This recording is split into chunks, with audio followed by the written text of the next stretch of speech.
ನೀವು ಇನ್ನೂ ಸ್ಟಾರ್ ಕನ್ನಡ ಚಾನೆಲ್ನ ಸಬ್ಸ್ಕ್ರೈಬ್ ಆಗಿಲ್ಲ ಅಂದ್ರೆ ಈಗಲೇ ಸಬ್ಸ್ಕ್ರೈಬ್ ಆಗಿ. ಹಾಗೆ ಪಕ್ಕದಲ್ಲಿ ಬರೋ ಬೆಲ್ ಬಟನ್ನ ಯಾವುದೇ ಕಾರಣಕ್ಕೂ ಮರೆಯದೆ ಪ್ರೆಸ್ ಮಾಡಿ. ಇದರಿಂದ ನಾವು ಅಪ್ಲೋಡ್ ಮಾಡುವ ಒಳ್ಳೆ ವಿಡಿಯೋ ನಿಮಗೆ ಬಂದು ತಲುಪುತ್ತದೆ. ಕಲರ್ಸ್ ಕನ್ನಡದಲ್ಲಿ ಮೂಡಿ ಬರ್ತಾ ಇರೋ ಕೆಲವು ಸೀರಿಯಲ್ಗಳು ಆರಂಭವಾಗಿ ಬಹಳ ವರ್ಷಗಳೇ ಕಳೆದಿದೆ. ಈ ಸೀರಿಯಲ್ಗಳ ಪೈಕಿ ಅಗ್ನಿಸಾಕ್ಷಿ, ಲಕ್ಷ್ಮೀ ಬಾರಮ್ಮ, ಪುಟ್ಟಗೌರಿ ಮದುವೆ, ರಾಧಾರಮಣ ಕೂಡ ಹೌದು. ಇದು ಜನರ ಅತಿ ಮೆಚ್ಚಿನ ಧಾರಾವಾಹಿ. ಆದ್ರೆ ಅದ್ಯಾಕೋ ಕೆಲವು ವೀಕ್ಷಕರಿಗೆ ಈ ಸೀರಿಯಲ್ ಬೇಡ, ಬೇರೆ ಸೀರಿಯಲ್ ಶುರು ಮಾಡಿ ಅಂತ ಸೋಷಿಯಲ್ ಮೀಡಿಯಾದಲ್ಲಿ ಕೇಳಿಕೊಳ್ತಾ ಇದ್ದಾರೆ. ಅದರಂತೆ ಇದೀಗ ಈ ವಾಹಿನಿಗೆ ಹೊಸ ಸೀರಿಯಲ್ ಬರಲು ಸಜ್ಜಾಗಿದೆ. ಅದು ಕೂಡ ಪ್ರತಿಭಾನ್ವಿತ ನಟಿ ರಂಜನಿ ನಿರ್ದೇಶನದ ಧಾರಾವಾಹಿ. ಹೌದು, ರಂಜನಿ ಪುಟ್ಟಗೌರಿ ಮದುವೆ ಸೀರಿಯಲ್ನಲ್ಲಿ ಮುಖ್ಯ ಭೂಮಿಕೆಯಲ್ಲಿ ನಟಿಸಿದ ಖ್ಯಾತ ನಟಿ. ಅದೆಷ್ಟೋ ಅಭಿಮಾನಿಗಳ ಪ್ರೀತಿ ಗಳಿಸಿ ಅಲ್ಲಿಂದ ಸಿನಿಮಾ ರಂಗಕ್ಕೂ ಎಂಟ್ರಿಯಾಗಿ ಇದೀಗ ಮತ್ತೆ ಅದೇ ಚಾನೆಲ್ನ ಹೊಸ ಸೀರಿಯಲ್ಗೆ ನಿರ್ದೇಶಕಿಯಾಗಲು ಹೊರಟಿದ್ದಾರೆ.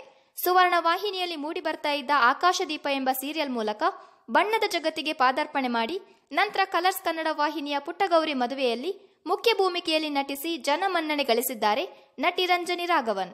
MBA ಮುಗಿಸಿರುವ ರಂಜನಿಗೆ ಸಿಂಗರ್ ಆಗಬೇಕು ಎಂಬ ಮಹದಾಸೆ ಇತ್ತು. ತನ್ನ 4ನೇ ವಯಸ್ಸಿಗೆ ಹಾಡು ಹೇಳಲು ಆರಂಭಿಸಿರುವ ಇವರು ಶಾಸ್ತ್ರೀಯ ಸಂಗೀತ ಕಲಿತಿರುತ್ತಾರೆ. ಆದರೆ ಆಕಸ್ಮಿಕವಾಗಿ ನಟನೆ ಕಡೆಗೆ ಬಂದಿದ್ದಾರೆ ರಂಜನಿ. ಸೀರಿಯಲ್ನಲ್ಲಿ ಹೆಸರು ಮಾಡಿದ ಇವರಿಗೆ ಸಿನಿಮಾ ಅವಕಾಶ ಕೂಡ ಹುಡುಕಿಕೊಂಡು ಬಂತು. ರಾಜಹಂಸ, ಸುಬ್ಬ ಸುಬ್ಬಿ, ಟಕ್ಕರ್ ಸಿನಿಮಾದಲ್ಲಿ ಅಭಿನಯಿಸಿದ ರಂಜನಿಗೆ ಇದೀಗ ಹೊಸದೊಂದು ಯೋಜನೆಗೆ ಕೈ ಹಾಕಿದ್ದಾರೆ. ತಮ್ಮ ಸಾರಥ್ಯದಲ್ಲಿ ಹೊಸದೊಂದು ಧಾರಾವಾಹಿಯನ್ನ ನಿರ್ದೇಶನ ಮಾಡುವ ತಯಾರಿಯಲ್ಲಿದ್ದಾರೆ ನಟಿ ರಂಜನಿ ರಾಘವನ್.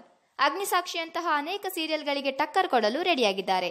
ತನ್ನ ಸೀರಿಯಲ್ಗಾಗಿ ಆಡಿಷನ್ ಕೂಡ ನಡೆಸ್ತಾ ಇದ್ದಾರೆ. ಇನ್ನು ರಂಜನಿ ನಿರ್ದೇಶನದಲ್ಲಿ ಮೂಡಿ ಬರುವ ಧಾರಾವಾಹಿ ಅಂದ್ರೆ ಬೋರ್ ಅಂತೂ ಇರಲ್ಲ ಬಿಡಿ. ಯಾಕಂದ್ರೆ ಇವರೊಬ್ಬ ಪ್ರತಿಭಾನ್ವಿತ ನಟಿ ಆಗಿರೋದ್ರಿಂದ ಸೀರಿಯಲ್ ಕೂಡ ಪ್ರೇಕ್ಷಕರಿಗೆ ಮನರಂಜನೆ ನೀಡೋದ್ರಲ್ಲಿ ಎರಡು ಮಾತಿಲ್ಲ.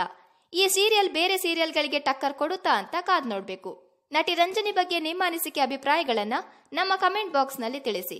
ಹಾಗೆ ಸ್ಟಾರ್ ಕನ್ನಡ ಚಾನೆಲ್ನ ಸಬ್ಸ್ಕ್ರೈಬ್ ಮಾಡೋದನ್ನ ಮರಿಬೇಡಿ.